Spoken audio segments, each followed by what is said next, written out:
클래스 첫 번째 개념 제이슨 복습이라는 예제인데요. 우선은 문제는 4번까지 있고 그래서 실제 구현된 함수는 이제 5개가 있네요. 지금 데이터 1과 데이터 2가 있는데 데이터 2는 이제 우리가 알고 있던 형태의 문자열로 이렇게 나열이 되어 있는 거죠. 워낙 이런 연습 많이 해봐서. 그래서 콤마를 구분자로 사용자를 구분하고 있고 슬러시를 구분자로 각각의 이제 사용자 정보가 들어있는데 우리가 이 문자열 데이터를 지금까지는 배열을 이용을 했다라면 이번에는 제이슨 문법을 활용해서 이 데이터를 변환시키고자 해요. 그럼 제이슨은 잠깐 복습을 해보면 키 그리고 밸류로 데이터가 한 쌍을 이룬다라고 배운 적이 있거든요. 사실 지금 데이터 2에 제공되어 있는 자료들은 밸류를 지칭할 뿐 키를 지칭하는 건 아닙니다.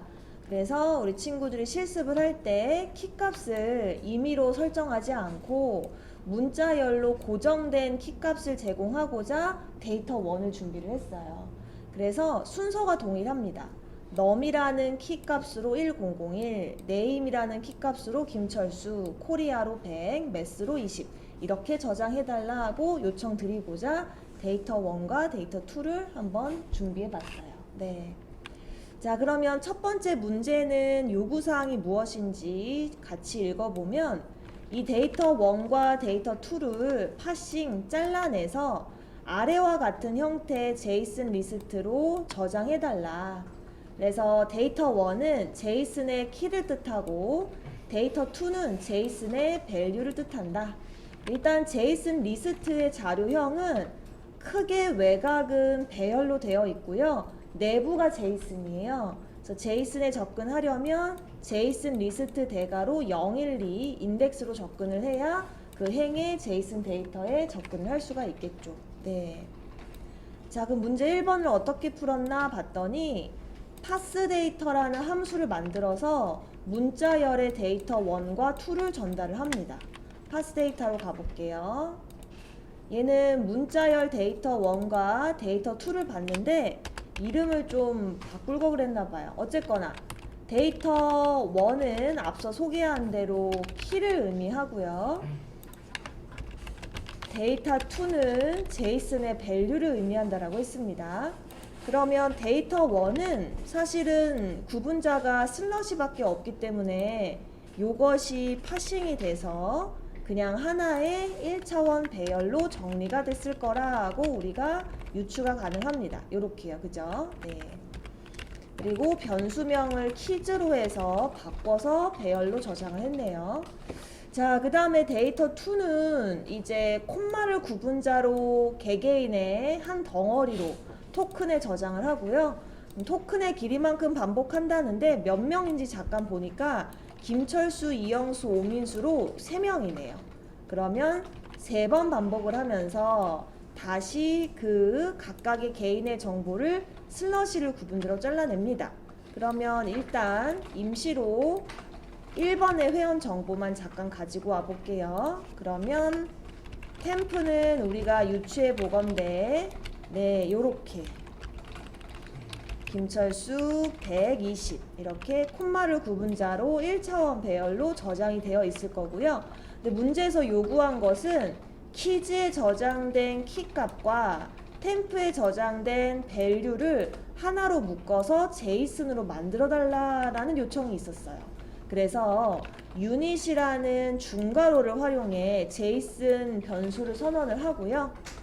템프의 길이만큼 도는 이유는 이 하나의 정보를 제이슨으로 바꾸기 위해서 이 정보가 몇 개죠? 총 4개. 그러니까 즉 키값이 4개예요. 그러니까 이거는 사실 템프.랭스로 해도 되고 키즈.랭스로 해도 상관없어요. 똑같기 때문에 개수가. 그럼 4번 반복을 하면서 키즈의 제 0번째는 뭐였냐면 num이었어요. 네. 문자열로. 그럼 유닛의 num이라는 키 이름으로 템프의 0번째는 무엇이냐면 1001입니다. 아, 이렇게 저장을 하는구나. 그래서 결과적으로 잠깐 다시 해석을 해보면 유닛의 넘이라는 키 이름으로 1001, 그죠? 유닛에 그리고 또 네임이란 이름으로 김철수, 네, 이런 식으로 저장이 되고 있는 상황이다라고 이제 기억을 해주시면 돼요. 쌤이 나중에 이 주석 단 걸로 노션에 올려놓을게요. 네. 자, 그리고서 이렇게만 방치하면 안 되겠죠. 이렇게 되면 이제 제이슨으로 만들어지긴 했지만 우리가 원하는 배열에 저장된 건 아니에요. 그죠? 그래서 마지막으로 제이슨 리스트에 김철수 정보가 중괄호로 저장된 제이슨 데이터를 넣어줘야 되겠죠. 그래서 마지막에 제이슨 리스트.push를 통해서 제이슨 데이터를 이제 전달을 합니다. 이렇게 해서 3번을 거치면 제이슨 리스트가 만들어지겠죠? 그죠? 네. 만들어진 후 이거를 리턴 받아서 제이슨 리스트를 출력하려고 하는데 제이슨이 출력하는 게 좀 까다로웠잖아요. 그래서 프린트 제이슨이라는 함수를 또 만든 거예요. 그래서 들어가 보면 데이터를 전달받아서 조금 시일이 지났지만 제이슨은 오로지 키 값으로만 데이터를 꺼내올 수가 있어요. 그래서 데이터의 0번째인 제이슨 하나를 전달을 해서 그것의 키만 가져옵니다. 그러면 이 키즈는 역시나 똑같아요. 우리가 굳이 출력해 보지 않아도 아까 파스 데이터처럼 여기처럼 네, 요렇게 저장이 되어 있을 거예요. 물론 자료형은 전부 쌍따옴표가 붙은 문자열로 저장이 되어 있다라는 건 잘 아실 테니까 그죠? 네. 그러면 키즈의 랭스 4번 반복하면서 데이터의 0번째에 접근해. 그럼 이제 제이슨 행에 접근하잖아요. 거기에 키즈의 0번째 넘이죠. 이름의 밸류를 꺼내와라. 이런 식으로 사용자 정보를 한 줄로 출력하고 이제 줄을 바꿔주는 형태로 출력을 하게 됩니다. 그래서 잠깐 1번만 수행 결과를 보게 되면 네, 이렇게 지금 저장돼서 출력되는 게 1번 문제예요. 사실은 1번이 명확히 이해되면 나머지 2, 3, 4번은 술술 풀리는 그런 문제였죠. 그래서 결국 1번으로 취득하게 된 제이슨 리스트 데이터를 각 문제마다 전달하게 됩니다.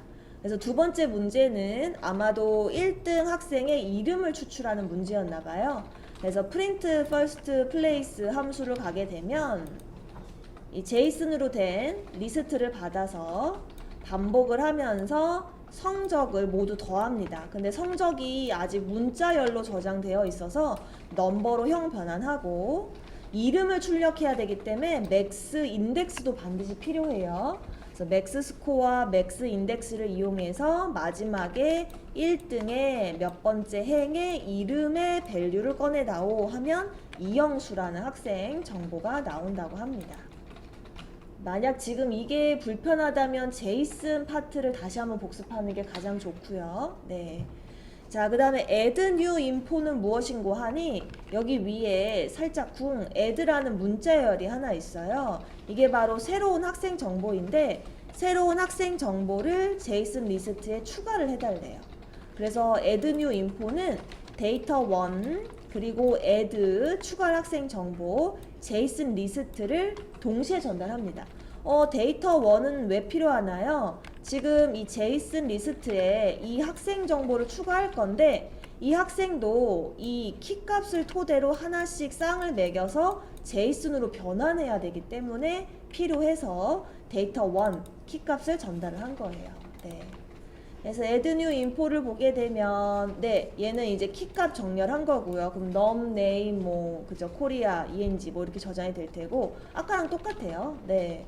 템프라는 1차원의 제이슨 변수를 만들어서 슬러시를 구분자로 num은 무엇으로, name은 무엇으로 이렇게 순차적으로 저장을 하면 신규 학생의 정보가 제이슨 형태로 푸시가 되겠죠. 그럼 이제 맨 뒤에 추가가 되는 거죠. 한번 잠깐 또 실행을 해봅시다. 네. 원래는 오민수까지 있었는데 신민아란 정보가 푸시로 추가가 된 걸 확인할 수가 있고요. 네. 자, 그 다음에 마지막으로 네 번째는 평균 60점 이하 학생의 정보를 삭제하래요. 네. 어쨌거나 지금 우리가 제어하고 있는 제이슨 리스트라는 자료형은 크게 외곽의 데이터는 배열이에요. 그래서 삭제는 스플라이스로 삭제해 주시면 됩니다.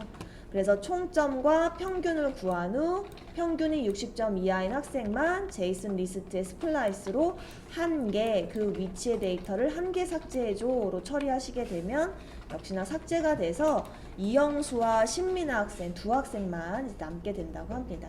이제 클래스가 제이슨하고 형태가 너무 유사해서 한번 복습을 해봤고요. 이 부분이 어렵다면 제이슨 부분과 문자열을 좀 더 복습하고 연습할 것을 추천드려요.